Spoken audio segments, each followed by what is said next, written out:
Kevin. Dan. The Beatles Who?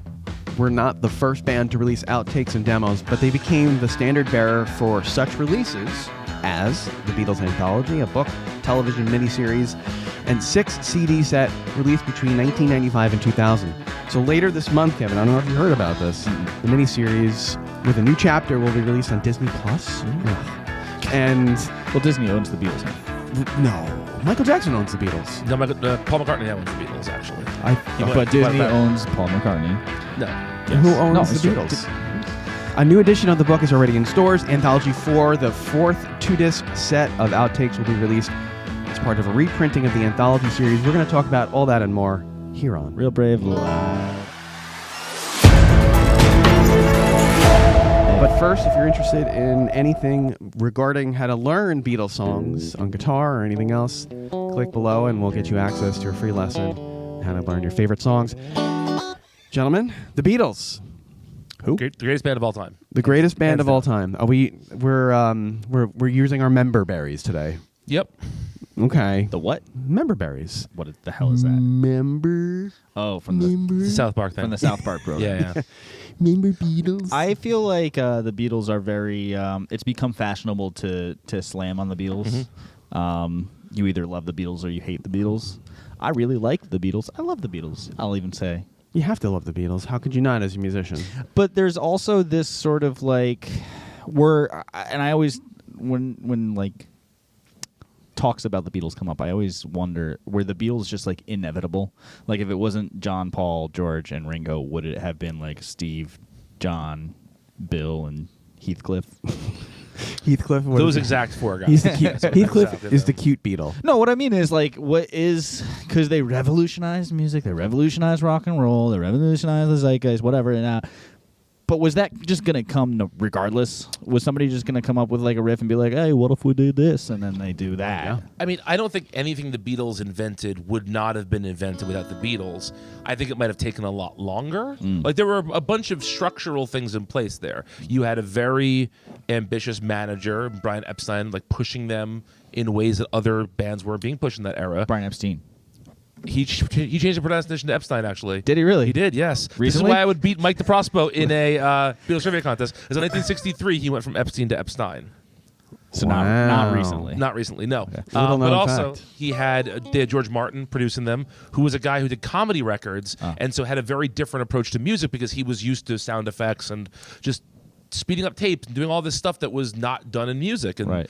they had them there. And also, their popularity bought them so much leeway in terms of backwards recording, tape loops, all these very fringe ideas were brought into it. Onto that, they did, well, I guess they did it before John Mayer did it, but John Mayer had a very similar trajectory in his popularity. He started out as like a boy band. A teeny bopper. And by the way, I never said John Mayer was mid.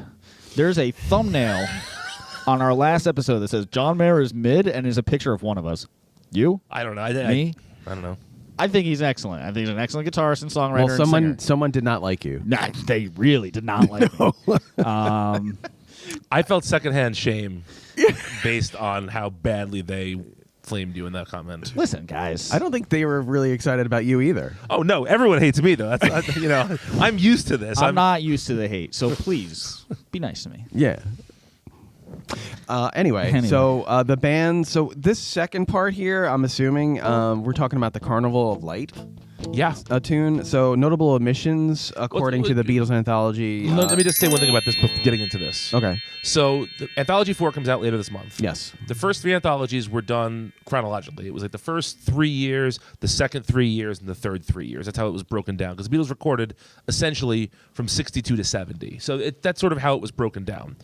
And this new Anthology 4 is 24 tracks, I believe, only 12 of which are unreleased. The rest have been on these deluxe editions that have come out over the years. And of those 12 tracks, it's just like alternate takes, early versions. Bloopers. Kind of bloops, yeah. Yeah, I heard the when While My Guitar Gently Weeps, Yeah. like a version, and they stopped. Yeah, and I heard I've Just Seen a Face also, which was released. And like those things are kind of interesting, but it's not. I would have liked it a lot better if they went in and inserted those chronologically. So instead of doing Anthology 4, just make 1, 2, and 3 bigger. Because this is, if you listen to them in order, you're getting the whole picture of the Beatles and then these like random songs at the end. That I don't think really it's. make I just sense. think it's crazy that 2 of them are dead, and we're still getting new stuff from them regularly. Well, there was the AI thing this past year. What was it? Now and Then. It's right? not AI. It's the machine assisted learning pulling the parts apart. There was no AI used to create that song. So, like in a sort of an artificial kind of intelligent way to put it together. Unintelligent way? There was no generative AI. I should say. I see. Okay. Nothing was created by AI. There was AI tools that were used to get the tape hiss out. No, and stuff but like that. didn't they just recently do a completely generative AI No. version of a song? No.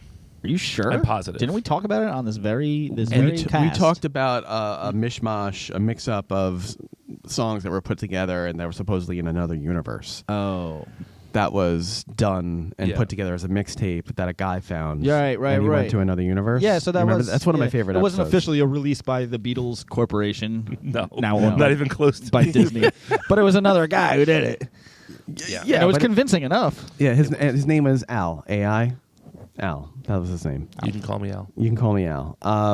Regarding the anthology, ultimately the anthology is what the band wants you to see, which doesn't make it necessarily the most accurate telling of their story. Yeah, there was a lot of articles that came out around the time of the Anthology documentary series about how things like Yoko Ono's role was not discussed to the degree that many people felt it should have been. In the original, like the original in one, the yes, 94, whatever it was, yeah. And there was a lot about drug use that was apparently whitewashed, a lot about sex that was whitewashed. They just felt like they wanted to present the best version of the Beatles. Yeah, why wouldn't they? Of course, but people sometimes, I think, dismiss the anthology because it doesn't include some stuff that an actual biography would, right? Like the darker stuff there. There have been over 30 officially recognized documentaries or miniseries about the Beatles and over 2,000 books written about the Beatles. Wow. So which one are we talking? The official Beatles anthology. Okay. Yeah. We don't want to get into things like Patty Boyd. Like, No. who cares? Who? George Harrison's first wife, who left him for Eric Clapton. Oh, Layla. Like- Layla, yeah. Yeah. Like, who cares? Or unless we want that. Is this really like People's Magazine or Us Weekly that we want version of the anthology where we get to hear all the outtakes? We got that with Let It Be, the recording. Let It Be Naked. Let It Be the recording. Get Back. Get Back. Thank What you. was Yeah. Let It Be Naked? Let It Be Naked was they removed all of Phil Spector's strings and stuff from The Long and Winding Road, I Me Mine, Across the Universe, and Oh, wow. It was really good. Yeah. one other one. Yeah, there's That's 4, what they really wanted, right? Yeah, so 4 songs on that Phil Spector remixed and put like choirs and stuff on it, and McCartney was livid because Let It Be was intended to be, when it was called Get Back, it was supposed to be live in the studio, Right. And so he heard The Long Winding Road with a female choir on it and flipped his shit because it was supposed to be just 5 guys in a room playing that song, Right. So Right. Yeah. Do you ever listen to the whole album? It's a totally different take. I when you listen have, to like it. a long time ago, but I don't think I was old enough to appreciate the differences. specifically listen to Across the Universe and Long and Winding Road. Those are the 2 that sound totally different. Yeah, 100%. Anthology 4. This segment's called A Whimper. Well, yeah, you want these things to feel like a bang, right? To be a big deal, and there's nothing on this that's a big deal at all. I would push back on that.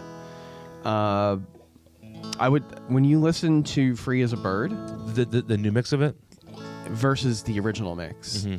I was telling Kevin, when you listen to the original mix, which you can't do here, it's impossible. The original mix has, what was it, like a cassette It was tape, a cassette tape, yeah. a recording of John Lennon playing piano and singing. Mm-hmm. So they took that and then they played around it, and it sounds like it. I listened to both of them. Okay, so did you hear the difference? Don't let me down, Kevin. It's the vocal production that's the difference, really. They sucked John Lennon out Good. of the mix. And then they made him huge. And then also in the original mix, when McCartney, Harrison, and Ringo come in and the vocals, you can tell it's an overdub. This sounds like a Beatles record. So in that way, I think it's revolutionary.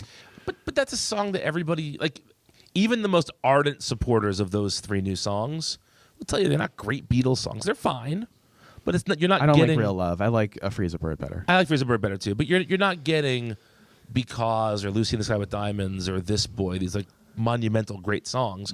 There are 3 demos that weren't used for. John Lennon made 2 albums after those demos were made and didn't include those songs for a reason because they weren't that great. They're like, okay. They're fine. They're okay. So I don't see that. They're fine. I don't the see Brian. It's the Brian. It's fine. the Brian fine. I swear to God, if this episode comes out and it says the Beatles are mid, I will kill Dan for that. That is. I'm no, just no, trying no, to sir. grab someone's ire. But then again, that's not a hot take these days. No, it's not. No, I mean people would agree with it.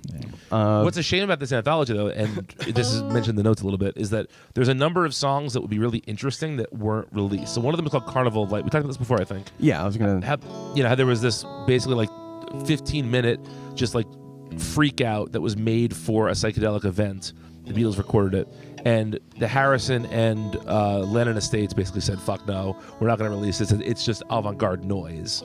But McCartney thinks it's so cool because it shows McCartney as being the avant-garde one years before Lennon was doing that same stuff.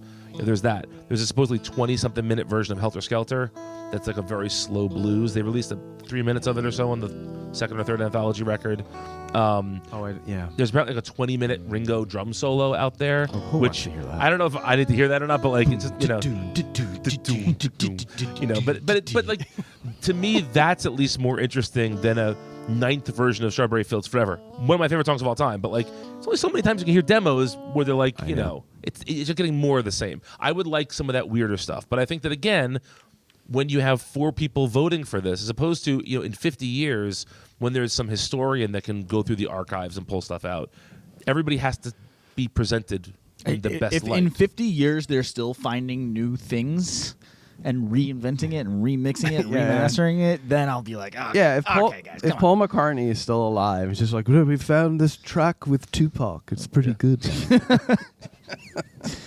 He'll be like 130 years old. Jesus Christ. It's pretty good. He'll still be playing 3-hour shows without taking a sip of water like he does now. I know, it's One of my amazing. favorite reels on Instagram is, Paul McCartney gets on stage and fucking dies, and it's him performing Live and Let Die with the pyrotechnics. Live and Let Die. And Paul then it cuts out. McCartney explodes. Yeah, exactly. So I would love to hear that Carnival of Light. I've actually never heard it. It's never been bootlegged. Oh, wow. They say there's so like that's, 5 put that people on the friggin' thing. Because apparently Lennon and Harrison hated it, didn't want it released, but only like 5 people have heard it. There's a guy who's writing these giant Beatle books. He only released the first one so far. It took him 10 years for the first volume. It's supposed to be a 3-volume set. He's heard it. Giles Martin, who's George Martin's son, who does all the Beatles production stuff now, remasters. he's heard it. And a couple of Apple insiders. It's like 5 people that aren't the Beatles that have heard that are still alive. It's crazy. Wow. It's one of the most like requested and sought after bootlegs of all time. And every year on YouTube, some dipshit will upload Carnival of Light, and it's just him like jacking off on an organ or something. It's not really interesting. Which organ? Yeah. That's for you to find out, my friend. Yay. I'd like to pause real quick, Dan. I think you should angle that arm a little bit more clockwise. This one? Yeah. Other way. Yeah, that's better. Really? Yeah. Now it covers his face, though. It was covering his face before. Oh, it entirely covers his Yes, face. that's why I had to What move were it you before. looking at? Oh, I say. Okay. That's better. He's just trying to job. make sure he gets most of the shot. Yep. Have we bled the Beatles dry? Probably. Yeah, Brian. I think so. Kevin, you were going to talk about this. You think that there's no reason to keep releasing this stuff, I right? mean, it's like, I don't know. There are other newer artists. Okay, but like devil's advocate with you here. Yeah. How many Fish live shows do you have a bootleg of or have listened to a recording of? I have a binder of CDs that I had before Spotify came out, but now it's all on Spotify and livefish.net. But my point is that Nugs. you have heard more versions of Tweezer than any sane person should ever hear. But you're still going to listen to the new recordings as they come out. Why is that any different? Because it's different every time. When they go on tour, and I can't afford to go to every show or even two, I'll, on my runs, I'll just throw on the latest show and be like, oh, cool. and there's always not always a payoff. Sometimes it's just like, oh, it's just regular fish. But like recently, they did a Tweezer reprise every other song of one of their SPAC shows, which I thought was a lot of fun. Oh, that's so cool. But they've never done that before, and they probably never do it again. We have a rule that we're not supposed to talk about Fish and other bands. I know, but I'm just saying that, like, I understand that the Beatles stopped making music a long time ago, and so a lot of this sort of archiving, discovery stuff, all of that feels. If the Beatles were they weren't a live band, but if they were and they were still touring and still releasing, and every show didn't sound the same. Like a lot of artists do. Sure, they just play it. They try to get it as close to the record as possible. Like, I'm not going to listen to the new release of that because I've already heard it. But, like, if it's different every time, if there's an improvisational element to it, yeah, then absolutely. There was an improvisational element to what they were doing in the studio, for sure, to some degree. I think it comes back to the fact that this is a historical event, right? You've got some sort of a historical meaning to this, a transformational band that changed the trajectory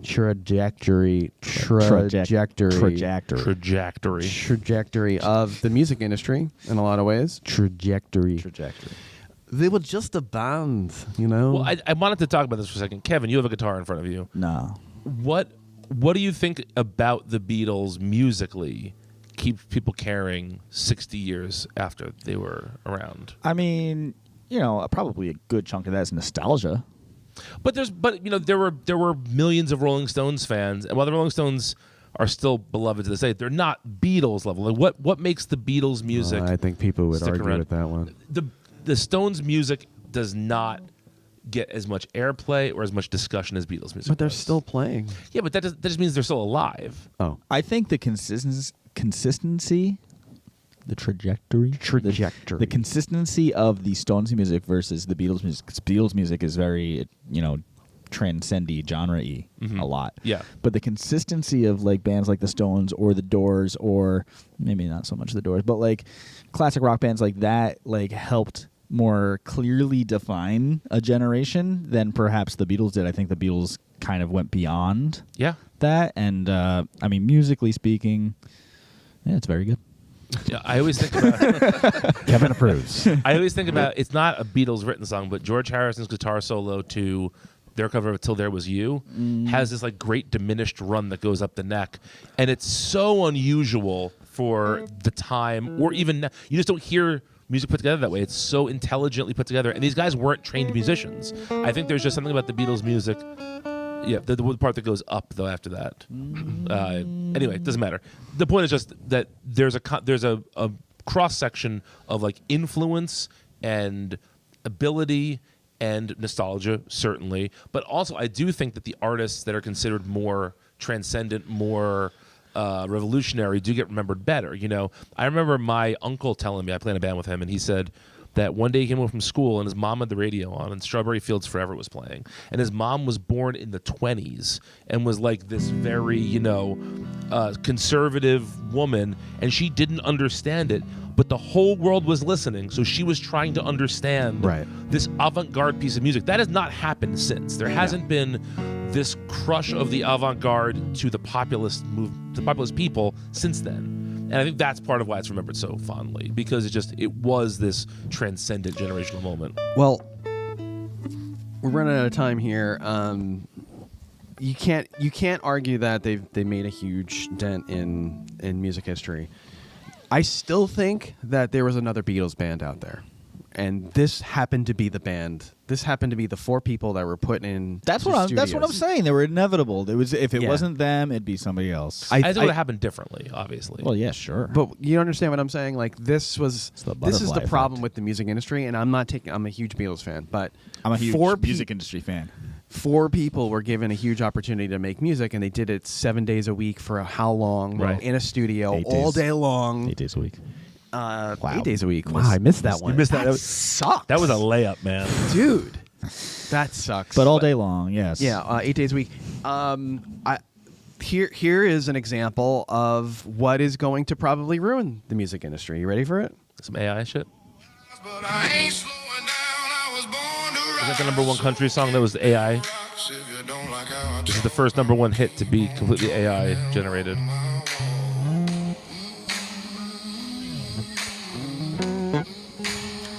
Now, that's a problem to me because, and I don't care if you wrote that, if it's copywritten, if you copywrote that. Yeah, we don't feel bad. We don't feel bad for you. But, like that is a combination of everything that's ever been done in the history of music. No self-respecting put into a country band is computer writing and songs spit in A out. flat. So, mega props to the Beatles, but Yeah. I know you hate that. I do hate that very, very much. I know, and I agree with you. Yeah. My last thing is about the person who might have been the other Beatles.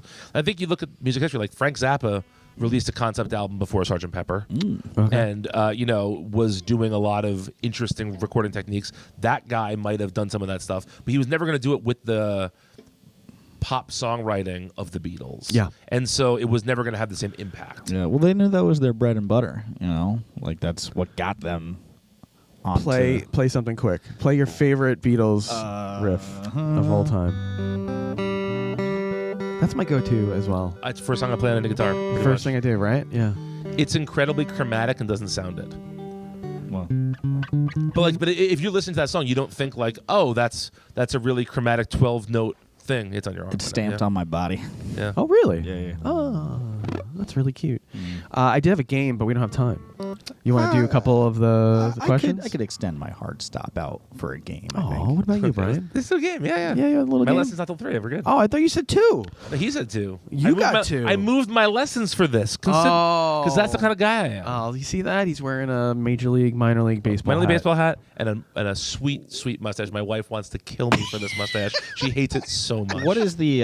Is that a mug on your cap? New Jersey Diners. Yeah. I love that. Oh. Is- I love that. Isn't that a pretty great Yeah. hat too? Like the diner with the little coffee with a little hat on it. That'd be Yeah. a great logo on a mug. I think. Are you a Savannah Banana kind of guy? I did not go to those games. I have friends who went and loved it. So it was very, very Do fun. you think, as a baseball guy, you think it's a good thing? It's the Globetrotters. Okay. Right? Sure. Sure. Who are you, me? Yeah. So Beatles or Beatles is the name of the game. Okay. You just got to name whether it's the Beatles Okay. or the insect. I don't understand the rules. Could you explain them a little bit? Different? Sure. So the first question, it's really easy, and you're just gonna have to say if it's the Beatles or the Beatles, or Beatles. The Beatles or Beatles? Like which Beatles? just the Beatles Like or a Beatles. dung beetle? You know how you can get Let's specific if you yeah, want. Okay. You got it? Water beetle. Yeah. Okay. All right. Ringo. Well, just a band. This has been found living inside of old books, feeding on the glue that binds the pages. Brian. Brian? Beetle. Ah, damn. Steal. Steal. Steal. Steal. Did I get it? Wait, why did you say Brian? To like buzz in. That's like, his buzzer. Yeah. We don't I have don't know why I buzzers. found that so we don't have funny. a budget for buzzers. Exactly. You're correct. Can we It's just go to Staples and get it's- those little... Beetle. Cam, are we gonna just do Sure. back and Yeah, forth? yeah. Their name was inspired by a dream about a man on a flaming pie. Beatles. Together, they can roll objects 200 times their own body weight. Beatles. Steal. Steal. Dung beetles. No, Beatles. What? Damn it. Oh, I should have had something in here about Beetlejuice. Shit, I missed that one. Nice fucking model. Kevin's turn. Do you remember when we had the drummer for the Black Crows on? Yes. And I came up with a game. It was Black Crows, Counting Crows. And then I did Black Keys, Okay. but it No. should have been Sheryl Crow. It should have been Oh. Sheryl Crow. Yeah. Yeah. That's a mistake on I your know, part. Blew- I blew know. that one. Yeah. They have more on Earth than any other group. Over 400,000 known. What are the Beatles? Beatles. Okay. Does he get a point for that or no? No. Okay. Wait. Sorry. Wait. Time out. Is saying the Beatles talking specifically about the band? I think so. I was talking about the genus. You can't change your. All right. That's You fine. lose. Fine. I'll let it go. We can call it right here. I won 2-1 then. Yeah. Yeah, so he wins. Well, we gotta go. Listen, this was really fun, I think, Was it? and I had a good time. Blast. It was. I would actually love to do more of a deep dive into the Beatles again. I actually have an idea about that for a future show. Yeah? So, yeah. But the Anthology 4 is coming out. I think it's a worthwhile listen, especially on Spotify. Stay away from AI music. I think it's just bad for humanity Just say in general. no to AI. But I sent it to my wife, and she was like, "That's a great song." I'm like, "It's AI." She said, "No." We're cooked, people. Keep your creativity alive by creating your own music. Sign up at realbraveaudio.com for music lessons, and we'll see you next time here on Real Brave Live.